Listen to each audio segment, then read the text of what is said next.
Na vida real, o maior vilão sou eu. Bem diferente das histórias que eu ouvi, a minha história teve um começo no fim.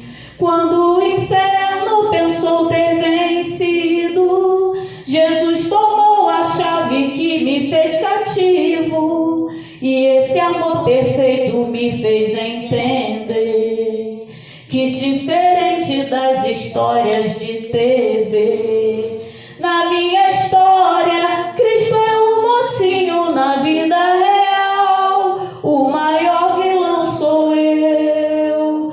Ganhar o mundo e perder a mim, estar no caminho e não chegar ao fim. Na minha luta do meu eu contra mim mesmo, os meus gigantes são os meus próprios desejos, e o que sai contamina mais do que entrou.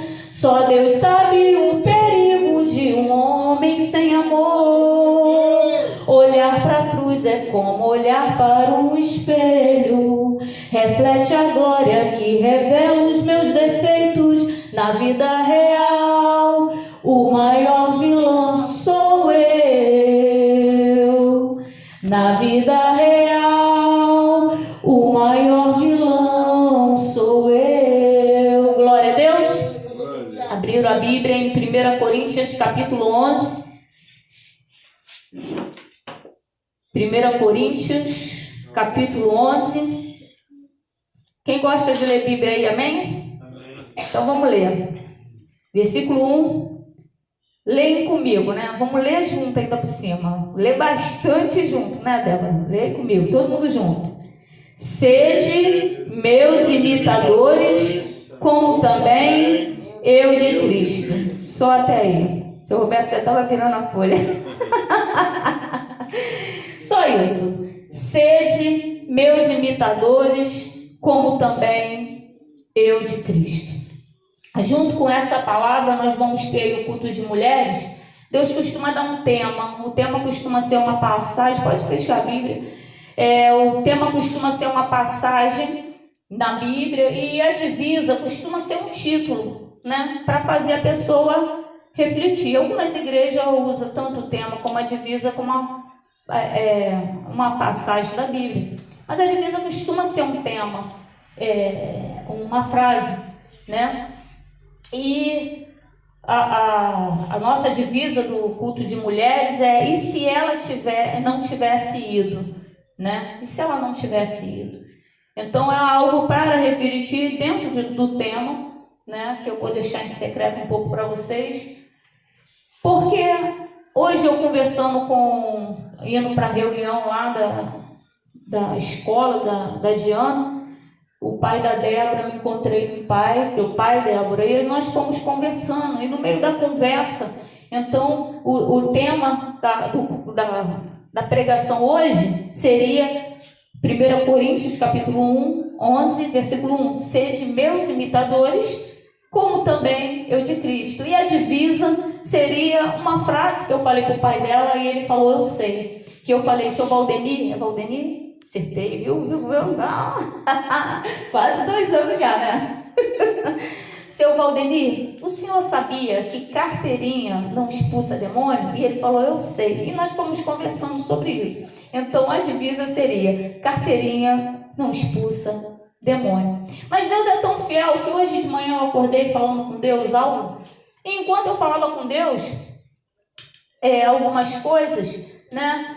Quando conversando com ele, Deus começou a confirmar. E Deus usa até o professor de matemática, Débora, porque no final da reunião, como Deus usou aquele homem? Porque tudo, Gabriel, que Deus vem falando comigo, tem que consertar aqui, isso aqui não está bom, isso aqui não está legal, sabe, tem que fazer desse jeito. O homem veio falando, né? Veio falando. Eu falei: meu Deus, o Senhor usa até o professor de matemática para falar conosco. Aí talvez você pergunte: o que tudo isso tem a ver? Sede meus imitadores. Eu confesso para vocês, pensa, Gabriel, primeira vez que eu li isso na Bíblia, ou alguém pregou, eu fiquei tão indignada. Eu falei, quem é esse homem, gente? Que homem arrogante, esse apóstolo. Apóstolo que é Paulo. Eu não gostava dele, Débora. Eu gostava do Pedro. Pedro era indouto. O que é indouto? Ele não tinha estudo, Gabriel. Pensa uma pessoa que mal sabe ler e escrever. Mas em uma pregação, Maria, ele não sabia ler nem escrever direito. Mas em uma pregação ele ganhou quase 5.000 pessoas. Em outra, quase 3.000. Junta tudo, quase 8.000 pessoas em 2 pregações. Imagina se ele soubesse ler e escrever. O mistério é que ele não sabia ler e escrever. Mas ele era completamente dependente de Deus. Ele era completamente usado. Aí vem Paulo, né? Sede meus imitadores. Eu falei, Senhor. Mas eu falei com Deus também. Não falei com o pastor, nem com o membro do lado. Eu fui com Deus. Eu disse, Senhor, mas que homem arrogante. Eu sei que esse homem era cheio da presença de Deus, né? Mas sede meu imitador. Tem que ser imitador de Cristo, né? Não dele, imitar o homem.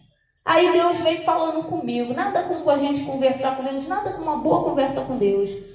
Quando Paulo fala, sede meus imitadores, é porque Paulo era um cara que pregava e vivia. Pregava e vivia. Pregava e vivia. E é isso que expulsa o demônio. Ele pregava e vivia. Ele pregava e vivia. E muitas vezes a gente prega e fica ansioso, pensando, Senhor, cadê os frutos? Será que está dando fruto? Né? Será que o que eu estou falando, já parou para pensar, seu Roberto? Será que o que eu falo com as minhas filhas está dando fruto?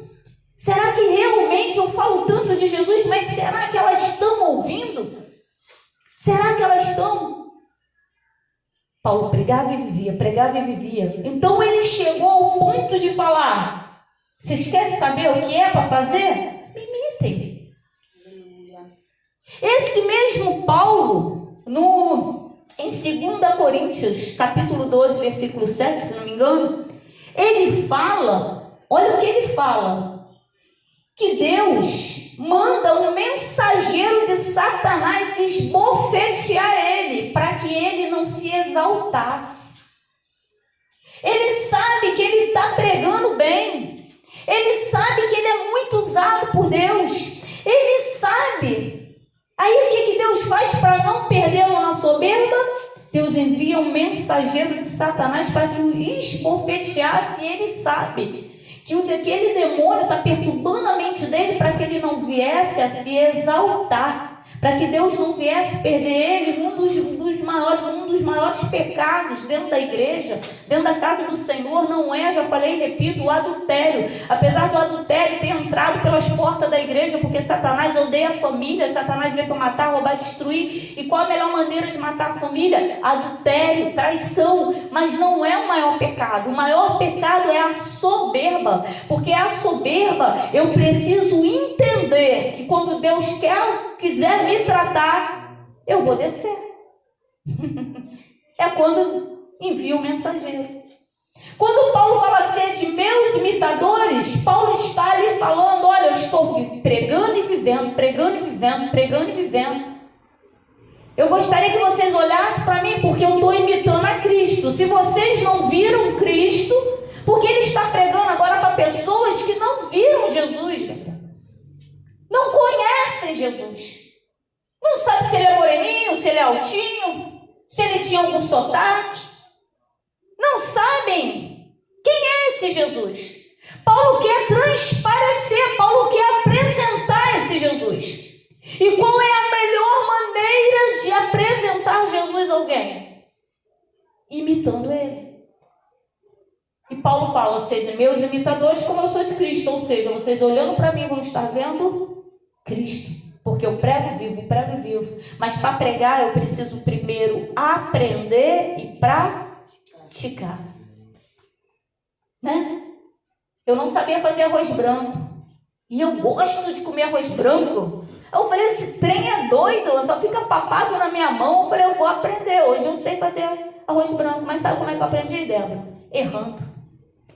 Comi muito arroz papado para hoje comer um arroz soltinho, gostosinho, com gosto de alho e cebola na mão, que cebola é tempero. Ele não gosta de cebola. A mulher dele ama cebola e ele não gosta de cebola. Né? Mas ele gosta de comer um arroz com tempero de cebola. Mas é aprendendo. A melhor maneira de aprender é praticando e errando, praticando e errando, praticando e errando, até eu acertar. Confirmando essa palavra no caminho, eu fui para o mercado, para o supermercado, eu voltando, encontrei uma jovem em torno... Eu tive que olhar, irmãos, porque ela veio de trás falando, e a pessoa fala alto, né? A gente não tem como não ouvir. Nós temos ouvido, Deus quer tanto que nós venhamos a ouvir, que Ele deu logo 2 orelhas. Eu para ouvir daqui, eu para ouvir dali. E ela veio falando alto, não tinha como. Aí vem ela, não, nós vamos morar juntos, estamos morando juntos, que não sei o que, até aí tudo bem, né? Morando junto, vou morar junto. Mas quando eu vi aquela menina passar, eu falei, essa menina só tem 15 ou 16 anos. Essa menina está morando junto. Aí ela começou a falar umas outras coisas que não tinha nada a ver com a realidade de Cristo. E eu reparei que o menino que estava com ela, ele vinha falando, tá certo, é isso mesmo. E eu falei, rapaz, essa menina é uma líder, mas está levando esse menino para o caminho errado. Líder! Ela está convencendo de um caminho, mas do caminho errado. Ela está levando esse menino por atalho. E Jesus não é atalho, Jesus é o caminho, Satanás que é o atalho. Aí eu fiquei pensando, quantas vezes nós deixamos de imitar alguém que conhece o caminho para imitar alguém que conhece o atalho? Porque é mais simples. Hoje eu até brinquei com o João, falei, Deus está te usando para confirmar a palavra. Porque eu sempre, quando chove, nós sabemos que isso aqui vem uma poça de lama, né? Aí o que a gente faz? Dá a volta aqui, né? Ou lá pelo cantinho. Aí vem o João distraído falando, e tá eu seguindo o João. Quando eu vi, o pé na lama. Eu falei, Deus está te usando, ó. Deixei você me levar. Aí ele, pô, amor, tô tão distraído, não sei o que e tal. Eu pisei bonito na lama. Por quê?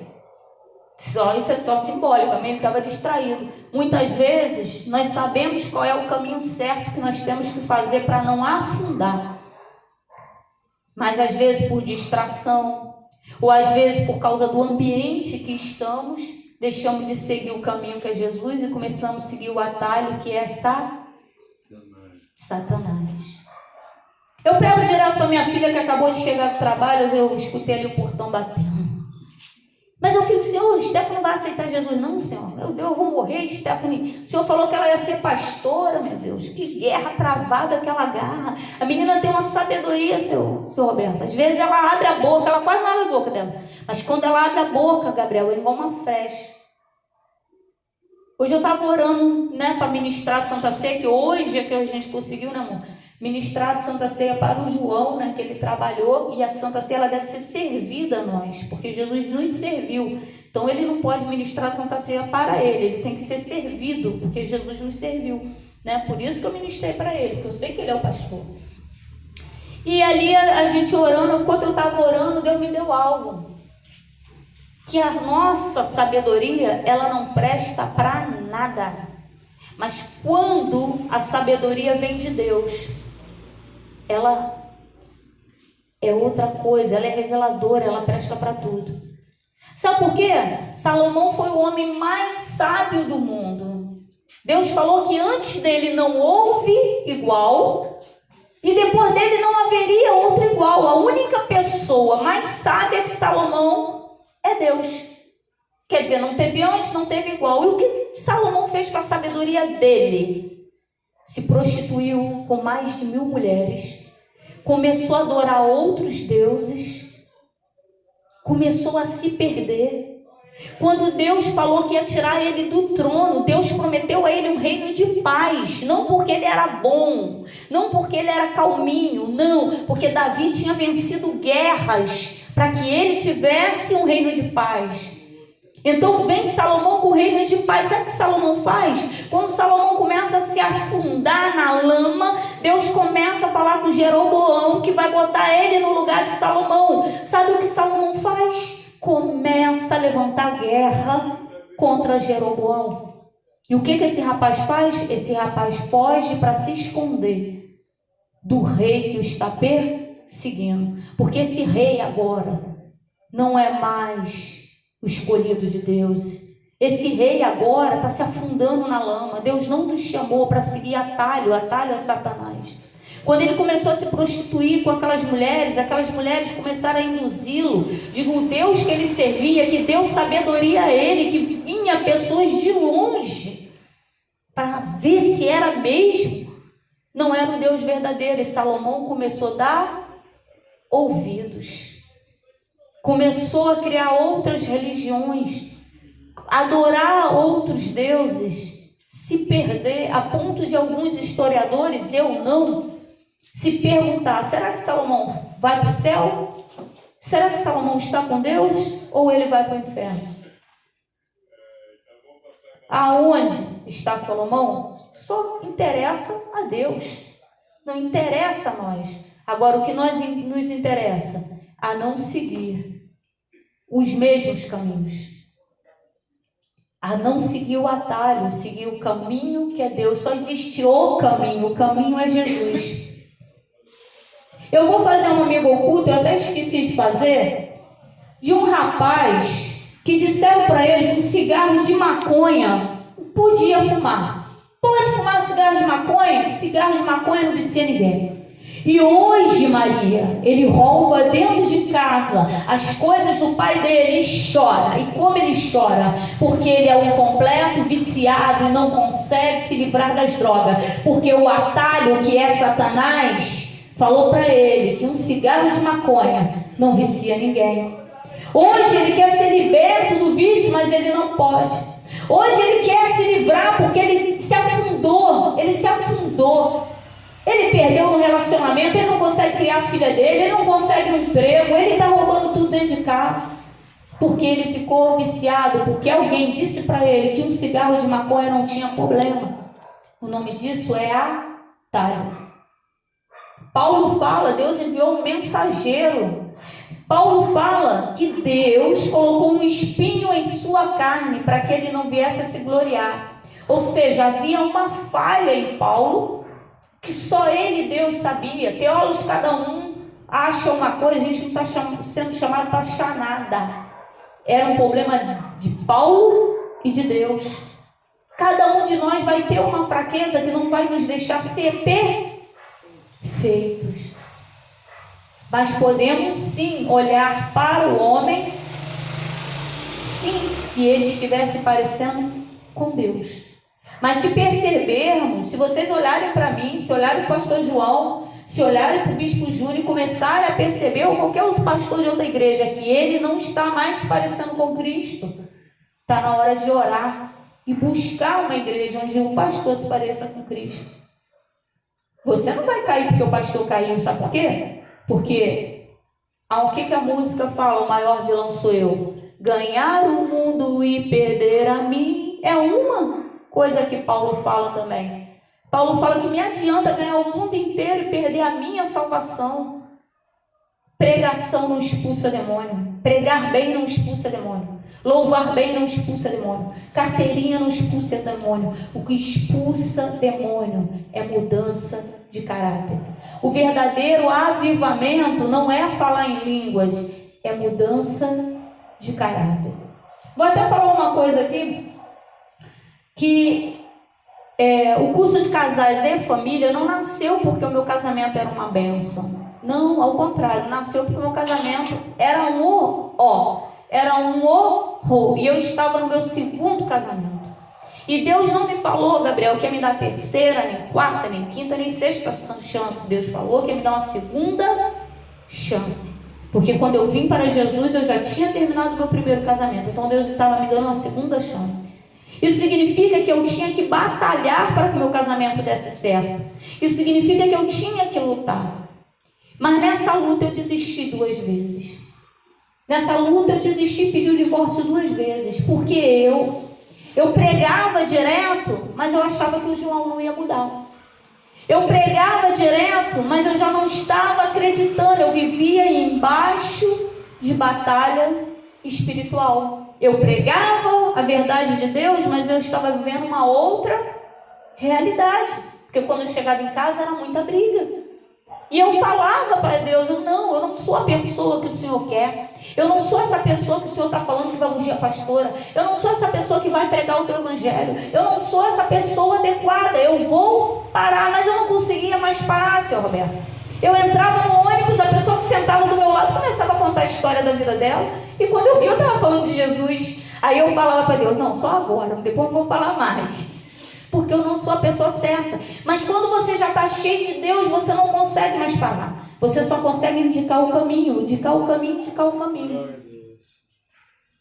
E hoje, quando eu vejo que o João mudou, e mudou muito, irmãos. Vou falar até uma coisa aqui. Eu sempre digo para vocês que vocês podem dar o testemunho, amém? Não pode falar nome e endereço. Mas eu vou falar minha sobrinha, deixar um pouco assim. Eu tenho muitas sobrinhas, mas vou deixar minha sobrinha porque isso é muito particular, isso foi muito forte mesmo. Uma sobrinha minha, ela arrumou um namorado, e o namorado era um cara, né? Queria bater nela, bater na mãe dela, bater no pai, se o pai deixasse, que ele não era bobo, né? Era um cara, o estrupício. Vamos para o baile, vamos para isso, vamos para a prostituição, vamos para tudo quanto é lado. Era o estrupício. E a gente, da família, a gente fica agoniado, porque sobrinho é igual filho, né, Zé? A gente ainda mais ficou de pertinho, a gente fica agoniado. E um dia eu falei, pô, fulana, larga esse cara, isso não é de Deus, tu tem que aceitar Jesus. Tu tem que procurar em Jesus alguém de Deus. Aí sabe o que ela falou para mim? Foi igual um socão. Tia, para que eu vou aceitar Jesus? Para Deus me dar alguém? Para eu viver como a senhora e o tio João? Caraca, foi igual um soco dela. Aí eu falei, Deus, eu estou pregando, mas não estou vivendo. Eu estou pregando, mas não estou vivendo. Porque o que ela está vendo é a gente brigando. Porque eu vivia em batalha espiritual. Aí eu falei, vou desistir. Deus não desiste. Deus não nos chamou para desistir de uma situação difícil. Deus nos chamou para ser imitadores dele e vencer essa situação difícil. Hoje, aonde eu vou com o João, Gabriel, as menininhas de 20 anos falam assim, nossa, é bonito. Mas é meu. É pastor, mas é meu. Ai, queria tanto, por Deus, as garotas falam, queria tanto um homem como esse. Eu falei, queria ver ela perguntando isso há 7 anos atrás. Queria ver ela pagando o preço que eu paguei. Desistem, teriam desistido. Quantas esposas desistiram do seu marido e o marido já estava legal? Quanto marido desistiu da sua esposa, mas sua esposa já estava compreendendo o espírito do negócio? Quando já estava ficando bom, tá entendendo, Gabriel? Porque a caminhada é difícil, né? Vai pisando nos espinhos e tal. Quando eles já estavam se entendendo, quando a esposa já estava entendendo o que o marido estava falando, que era preciso acertar, quando o marido já estava, quando a esposa já estava, o que eles faziam? Desistiam do seu casamento. Quem se dava bem? O outro. O outro se dá bem. Uma vez eu vi Deus até me trouxe à memória, a Camila Barros pregando sobre isso. Que às vezes nós passamos anos cuidando do terreno, tratando o terreno, adubando o terreno, né? Preparando o terreno, plantando no terreno, aí não nasce, planta de novo, aí espera a chuva, não chove, porque depende de chuva também, né? Depende da mãozinha de Deus, da mãozona de Deus. E aí trata, aí quando está começando a florescer, quando está começando a dar fruto, Maria, a gente não vê. Porque a gente desistiu do terreno e o outro é que está comendo fruto. Não fomos chamados para desistir, fomos chamados para pregar e viver. Eu sei que talvez vocês jovens não entendam isso, mas Deus não chamou vocês para ficar sentados nesse banco. Não chamou, Gabriel, não chamou Débora, Jean, não chamou. Deus chamou vocês para ser missionário. O que é missionário? É ouvir a palavra aqui e levar. Alguém vai parar perto de vocês, como eu falei. Às vezes eu entro dentro da padaria, parece ser brincadeira. Eu falo, gente, tanta gente aqui. A pessoa para do meu lado, não sabe meu nome, não me conhece, não sabe de onde eu vim e começa a contar a história da vida dela. E ali Deus me traz à memória uma palavra, uma situação, um testemunho, porque Deus tem que dar testemunhos na vida de vocês para vocês falarem, Deus fez, Deus faz. Nós temos que ter os nossos próprios testemunhos. Carteirinha não expulsa demônio. Só para completar aqui, eu pregando acho que semana passada, eu preguei sobre Jesus ter passado a vida toda dele sendo usado para outras pessoas, para curar outras pessoas, para libertar outras pessoas, né? Para salvar outras pessoas. Veio para isso. Mas no Getsêmani, Jesus está expulsando seus próprios demônios. Tem gente que não gosta dessa frase. Mas a verdade é que ele está numa tristeza profunda, tão profunda que chega a sair gotas de sangue do seu poro. Literalmente, Jesus nesse momento está em estado de depressão. E o que ele faz? Ele ora ao Pai. Ele ora 3 vezes e ele pede aos discípulos que orem por ele, pela vida dele. E os discípulos estão dormindo. Ninguém orou pela vida de Jesus. Jesus veio para salvar, curar, libertar, passou a vida inteira dele cuidando dos outros. E na hora que ele pede para alguém orar 1 hora com ele, as pessoas estão dormindo. Mas nem por isso ele deixou de ser Deus. Nem por isso ele deixou de viver tudo aquilo que o Pai tinha destinado à vida dele. E naquele momento ele teve que passar por uma situação que aos nossos olhos era a morte, que aos nossos olhos era o fim. Mas ali era só o começo da vida e vida eterna. Tem situações que nós vamos precisar ser cheios da presença de Deus, que é isso que expulsa demônio. Para nós, para os outros, mas para nós. Só para encerrar, eu já tive síndrome de pânico, já tentei me matar 3 vezes, e minha história é longa. Eu falei que se fosse escrever um filme, meu filme ia ser de terror, não dava para ser de ação, nem comédia romântica, tinha que ser de terror. Mas uma vez eu fiquei tão em depressão, Gabriel, todas as áreas da minha vida estavam tão ruim. Eu fiquei numa depressão tão grande que eu, trancada no quarto, eu orava. Teve uma hora, Débora, que eu comecei a bater a minha cabeça na parede. Eu não sabia o que estava acontecendo, a agonia, eu não estava conseguindo respirar. E a agonia que eu estava sentindo, eu estava entrando em síndrome de pânico, eu estava há meses em depressão e ninguém sabia. Eu dentro dessa casa ninguém percebia que eu estava numa crise há meses de depressão, a ponto de eu começar a bater. E ali quando eu clamei a Deus, eu vi nitidamente um demônio, começou a correr super rápido ao meu redor. E Deus falou comigo, um espírito de loucura. Sabe por quê? Porque eu estava indo para a igreja, mas eu não estava sendo igreja. Eu estava até orando religiosamente, mas eu não estava clamando a Deus. Deus não quer uma oração perfeita, Deus quer que a gente abra o nosso coração e fale, Senhor, eu falhei aqui, eu sou falho ali, eu não consigo ir aqui, eu estou querendo ser assim, mas eu não posso, eu gostaria de ser perfeito para te agradar. Ele só quer isso, uma oração sincera. E quando eu comecei a clamar ali, eu não precisei que ninguém me orasse. Eu não precisei pedir a pastor, a pastora, a missionária, a mulherzinha do reteté, a irmã do roupão, ninguém para me orar. Eu mesmo expulsei os meus próprios demônios. Eu venci a depressão sem pedir ajuda de ninguém. Eu só clamei a Deus. Deus está nos chamando para ser cheio da presença de Deus. Deus está nos chamando para viver 1 Coríntios capítulo 11, versículo 1, quando Paulo fala, sede meus imitadores, dos seus colegas, Gabriel, olharem para você. No início vão começar a fazer piada, mas depois eles começam a se juntar perto de você e falar assim, pô, estou passando por isso lá em casa, que não sei o quê. E quando você vê, está um monte de gente desabafando. Sei disso, porque quando eu tinha 30 e poucos anos, né, eu estava separada, quase 40, e eu comecei a falar que eu queria casar. Eu sempre fui de falar a verdade. E eu entrei na igreja falando, eu quero casar. Estava cheio de irmã quarentona.